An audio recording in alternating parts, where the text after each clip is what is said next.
Hello दोस्तों, मैं संदीप मिश्रा आप सभी का स्वागत करता हूं आपके यूट्यूब चैनल एसएम क्लासेस में। दोस्तों, आज के इस वीडियो में हम डिस्कस करेंगे एल्गी के एक मोस्ट इम्पॉर्टेंट और बहुत ही स्मॉल जेनरा को, जो कि है माइक्रोसिस्टिस। तो इस वीडियो में हम इसके क्लासिफिकेशन, इसके डिस्ट्रीब्यूशन, थैलेस स्ट्रक्चर और इसके रिप्रोडक्शन के बारे में डिस्कस करेंगे और इससे होने वाली क्या हानियां हैं, इट मीन्स हम कह सकते हैं इसके इकोनॉमिक इम्पोर्टेंट के बारे में जानेंगे। तो वीडियो को आप ध्यान से देखिएगा। तो आइए वीडियो को स्टार्ट करते हैं। तो आइए सबसे पहले हम देखते हैं माइक्रोसिस्टिस के सिस्टमेटिक पोजीशन को। तो इसका क्लास है साइनोफाइसी, ऑर्डर कोरोकोकेल्स, फैमिली कोरोकोकेसी और जीनस है माइक्रोसिस्टिस। नेक्स्ट हम डिस्कस करते हैं इसके अक्रेंस के बारे में, अर्थात इसके डिस्ट्रीब्यूशन के बारे में। यदि हम बात करें माइक्रोसिस्टिस की, तो ये दो ग्रीक वर्ड से बना हुआ है, माइक्रो और सिस्टिस। तो माइक्रो का मीन्स है स्मॉल और सिस्टिक का मतलब है ब्लैडर। अर्थात जितने भी माइक्रोसिस्टिस होते हैं ये छोटे साइज़ के होते हैं और थैलीनुमा संरचना में पाए जाते हैं। Microcystis made up of two Greek word, micro means small, cystis means bladder, is a colonial fresh water algae. तो जैसा कि मैंने बताया कि ये बहुत छोटे होते हैं और ब्लैडर लाइक स्ट्रक्चर के फॉर्म में पाए जाते हैं और ये कॉलोनियल होते हैं, मतलब एक साथ कई माइक्रोसिस्टिस पाए जाते हैं और ये एक फ्रेश वाटर एल्गी हैं। It is represented by 18 species, इसकी कुल 18 जातियाँ ज्ञात हैं। All species are free floating and form extensive water bloom. और इसकी जितनी भी जातियाँ होती हैं फ्री फ्लोटिंग होती हैं, स्वतंत्र रूप से तैरती रहती हैं और फॉर्मेशन करती हैं वाटर ब्लूम का।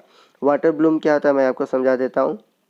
अक्सर आपने तालाबों में देखा होगा कि ग्रीन कलर से पूरा तालाब भरा पड़ा रहता है, ठीक है। तो जब इनका ओवर ग्रोथ हो जाता है और ऐसे कंडीशन को हम बोलते हैं वाटर ब्लूम। इस वाटर ब्लूम की वजह से होता क्या है कि जो जितने भी एक्वेटिक एनिमल और प्लांट है वो सभी को ऑक्सीजन अवेलेबल नहीं हो पाता और सभी मर जाते हैं, जिसके कारण ऐसे पॉन्ड में स्मेल आने लगती है। तो अक्सर आप देखे होंगे कि जब उनके पास से गुजरते हैं तो उसमें स्मेल आती है। क्यों आती है? क्योंकि इनके वाटर ब्लूम की वजह से। तो याद रखिएगा, माइक्रोसिस्टिस फॉर्मेशन करते हैं वाटर ब्लूम का। This algae secrete poisonous substance. This substance destruct the liver and inhibit the growth of other algae. तो ये जो एल्गी होते हैं पॉइजनस सब्सटेंस, जहरीला पदार्थ सिक्रीट करते हैं और इस जहरीले पदार्थ की वजह से जो एनिमल होते हैं उनके लीवर फेलियर होते हैं और इसके अलावा जो अदर एल्गी है उनका ग्रोथ भी रुक जाता है। Microcystis aeruginosa is responsible for the production of toxin which are fast death factor which is toxic to many animal which drink water containing this alga. Microcystis toxica is very poisonous and is responsible for the death of thousands of sheep and cattle. यदि हम बात करें कुछ इनके poisonous genre की, तो Microcystis aeruginosa, जो कि कुछ ऐसे एनिमल हैं जो कि इनसे संक्रमित पानी को पीते हैं, अर्थात ऐसे पानी जिसमें कि माइक्रोसिस्टिस एरिगोनोसा पाई जाती है, उसको पीने से इनकी मृत्यु भी हो जाती है।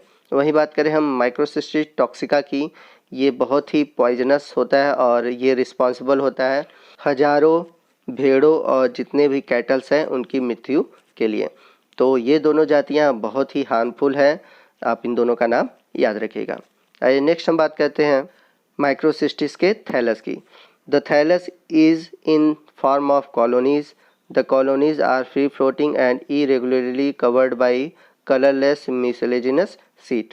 तो यदि हम बात करें इनकी जो थैलस होती है वो कॉलोनियल होती है, मतलब ये ग्रुप में पाए जाते हैं और इनकी जो कॉलोनी होती है वो फ्री फ्लोटिंग होती है, सभी एक दूसरे से फ्री रहते हैं और इरेगुलरली कवर्ड होते हैं एक चिपचिपे आवरण से। The colony containing large number of very small cell which are spherical, elongated और ellipsoidal and lack individuals seat.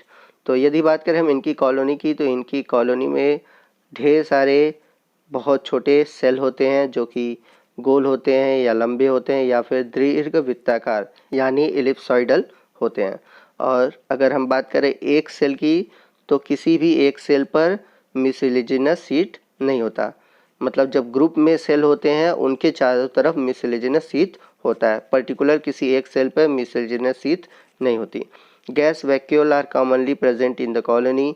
Each cell has a cell wall and a protoplasm which is differentiated into peripheral chromatoplasm and a central portion called centroplasm or nucleoplasm.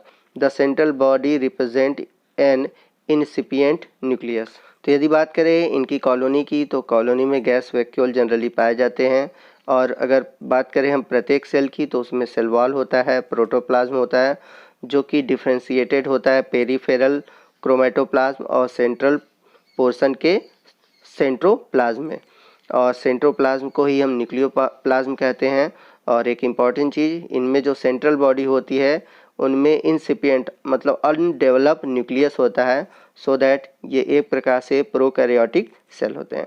क्योंकि आप सभी जानते होंगे कि जितने भी साइनोफाइसीम member के एल्गी होते हैं वे सभी प्रोकैरियोटिक सेल होते हैं। तो ये बात याद रखिएगा। माइक्रोसिस्टिस भी एक प्रोकैरियोटिक सेल है क्योंकि इनमें इंसिपिएंट न्यूक्लियस पाई जाती है। तो जैसा कि इमेज में आप एक इनके सिंगल सेल को देख सकते हैं, तो अगर सिंगल सेल में देखेंगे तो आप इनके चारों तरफ आपको जेलेटिनस सीट दिख रहा होगा, सेल वॉल है, और जनरली इनमें जो सेल वॉल होती है वो म्यूकोपॉलीपेप्टाइड की बनी होती है। बीच में इनमें न्यूक्लियोप्लाज्म दिख रहा है। तो न्यूक्लियोप्लाज्म एक तरह से कह सकते हैं इंसिपिएंट न्यूक्लियस होता है, मीन्स इसमें न्यूक्लियर मेम्ब्रेन और न्यूक्लियोलस नहीं होता, सिर्फ डीएनए जो फाइबर होते हैं वही पाए जाते हैं। उसके अलावा गैस वैक्यूल्स, थैलाकॉइड और अदर जो रिजर्व फूड मटेरियल होते हैं वो पाए जाते हैं। आज नेक्स्ट हम डिस्कस करते हैं इनके रिप्रोडक्शन के बारे में। The reproduction take place by the cell division which is seen to take place in all direction. The whole colony also multiply by fragmentation. Reproduction by nanocystis is also reported in Microcystis flosaquae. तो यदि हम बात करें इनके reproduction की, तो इनमें जो रिप्रोडक्शन होता है वो सेल डिवीजन के थ्रू होता है, और किसी किसी जातियों में फ्रेगमेंटेशन भी पाया जाता है। कहने का मतलब है ये सेल डिवीज़न और मल्टीप्लिकेशन करते हैं तो फ्रेगमेंटेशन के थ्रू करते हैं। और यदि इनमें सेल डिवीज़न या फिर मल्टीप्लिकेशन होता भी है तो सेल के सभी डायरेक्शन में होता है। इसके अलावा माइक्रोसिस्टिस फ्लोसाक्यू में नैनोसिस्ट के थ्रू भी रिप्रोडक्शन रिपोर्ट किया गया है। तो ये था माइक्रोसिस्टिस। तो दोस्तों बहुत छोटा टॉपिक है आपके एग्ज़ाम के पॉइंट ऑफ व्यू से, और बहुत अधिक क्वेश्चन इससे नहीं पूछे जाते हैं, तो शॉर्ट नोट के लिए ये इम्पॉर्टेंट है। तो आज की वीडियो में बस इतना ही। नेक्स्ट वीडियो में हम एल्गी के और भी जितने जेनरा है उनको डिस्कस करेंगे। यदि आपको वीडियो अच्छा लगा हो तो प्लीज़ वीडियो को लाइक कीजिएगा, और यदि आप हमारे चैनल पर नए हैं और अभी तक आपने हमारे चैनल को सब्सक्राइब नहीं किया है तो प्लीज़ हमारे चैनल को सब्सक्राइब कीजिए और अपने दोस्तों में इसे अधिक से अधिक शेयर कीजिए। और यदि आपको कोई भी डाउट हो, कोई टॉपिक समझ में नहीं आ रहा है, तो आप हम कमेंट कर सकते हैं, मैं उसका आपको रिप्लाई करूँगा। तो आज की वीडियो में बस इतना ही। जय हिंद, जय भारत।